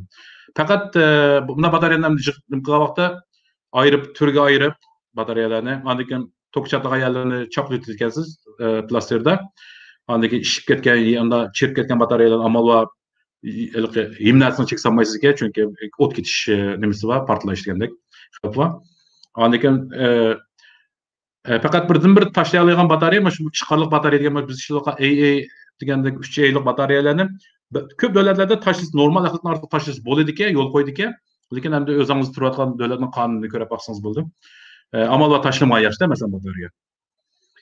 Mayaqda batareyani qandaq yig'ib olishni, mesela mashinaning batareyasini 95% qaytadan yig'ib olgan bo'lganda, ham materiallarni qayta ishlatgan bo'ldi. Shunga amal va albatta tashlab o'tish bir vaziyet mesela ahlaklarını artlaştırıp qo'yish bunda batareyalarni onda qilmagan yaxshi. Rahmat, suhbatimizda bu doklar uzun bo'lib ketib qoldi. Men bir yarım saat kutaman, bir saat bo'lib ketgan joyi. Endi savollaringiz bo'lsa, so'rasanglar.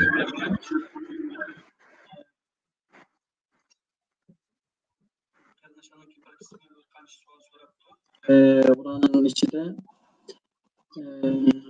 deydi ki batareyaga tez to'qnashlash ziyonliqmi deydi.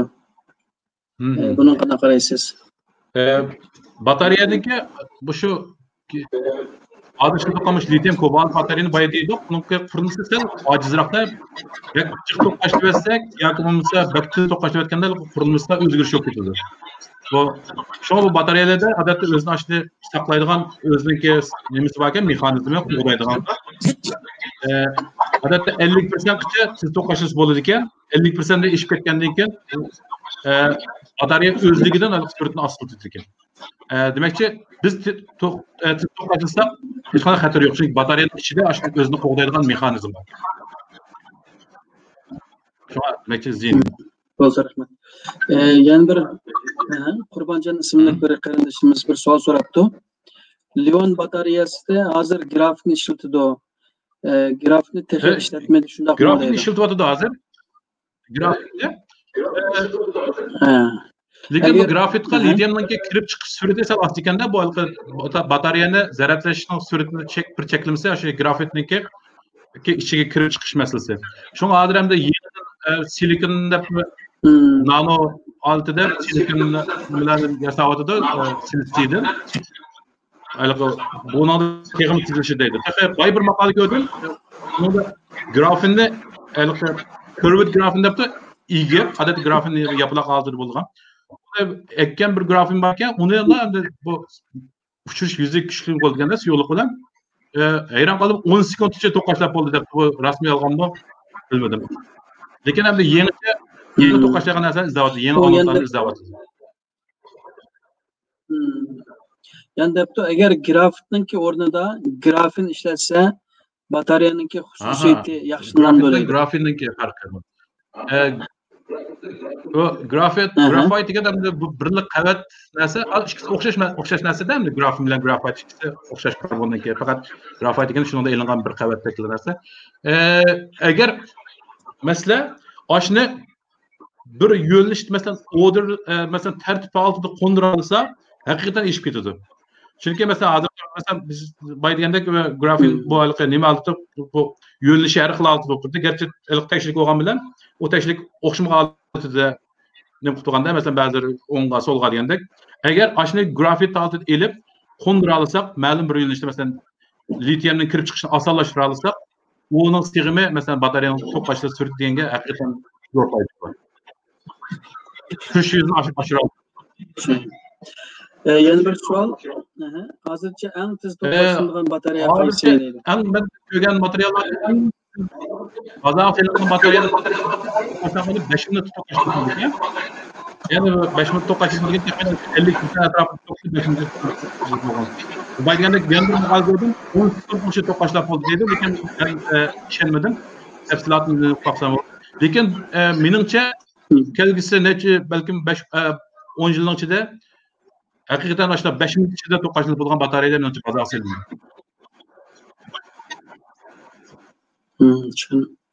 Ahırki sual batareya hazırki nefret ve kömür degandek energiya manbalarininki o'rnini basa olamdi o sizcha? Menimcha to'liq bizdan masalan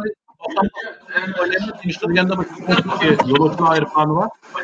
Yo'lovchi aeroplaniga batareyadan qurish menimcha xeyli uzuncha bir qiyinchilik tushmagan. Shunga unga masalan shunday batareya yoki parxod degandeklarga o'rni topolmaydi. Unga xeyli uzuncha balkim ishlatishimiz mumkin. Hozirgi netgan. Lekin undan boshqa barliq qatnash vositalari ham mumkin. Rahmat.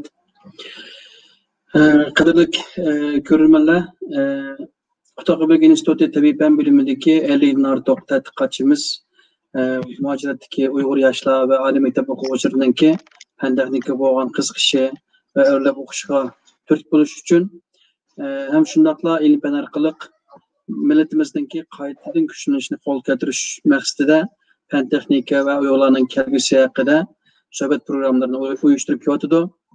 Bundan keyin programmamiz har yakshanba kuni İstanbul vaqti soat 9da davom qiladi. Qarindoshlar, biz Uyg'urlar emniyatda shu fan texnikada o kadar oqat qolgan millat emas. Muajiratda az deganda 4-500 dan ortiq fan texnik sohasida aktiv qismat qilayotgan o'zining tadqiqotida g'alaba qozongan tadqiqotchilarimiz mavjud. Bular millatimizningki boyligi bizni ilm fanda kuchli bir millat qatoriga olib boradigan kishilar. Biz bu kishilar qarindoshlarimizni millatimizga tunutish, yoshlarimizninki qiziqishini, ilm fanga bo'lgan ko'z qarashini chuqurlashtirish uchun bu xil suhbatlarni olib bormoqchi bo'lamiz. Bu Xitoy instituti tabiiy fan bilimininki bo'layotgan bu suhbatda aradan taxminan 10 yil vaqt o'tgan vaqtda tabiiy fan Uyg'urchasi bizning vatanda butunlay ma'rif tilidan cheklandi. Shu 10 yildan buyon mayli vatanda bo'lsin, chet elda bo'lsin, tabiiy fanda Uyg'ur tilida ma'rif elib berilmadi. Biz o'zimizningki ona tildagi tabiiy fandagi o'qitishni va fan texnika uchurlarini ona tilimizda elib berishni davom qilamiz. Va shundan birlikda Uyg'ur tiliningki tabiiy fanda saqlanib qolishga bir kishilik hissimizni qo'shishni planlayapmiz. Oxirida bu programmamizga kuch qo'shgan qarindoshimiz doktor Obulqosim Emin efendimga ko'p rahmat aytamiz. Ko'p rahmat. Xizmatingizga utuq tilaymiz, oilangizga, bolalaringizga baxт saodat tilaymiz. Ko'p rahmat. Shu munosabat bilan bugungi programmamiz oxirlashdi. Kelar qatimki programda ko'rishish uchun taqozolikdan kutamiz. Hammalarga ko'p rahmat. Allohga emanet. Allah'a emanet.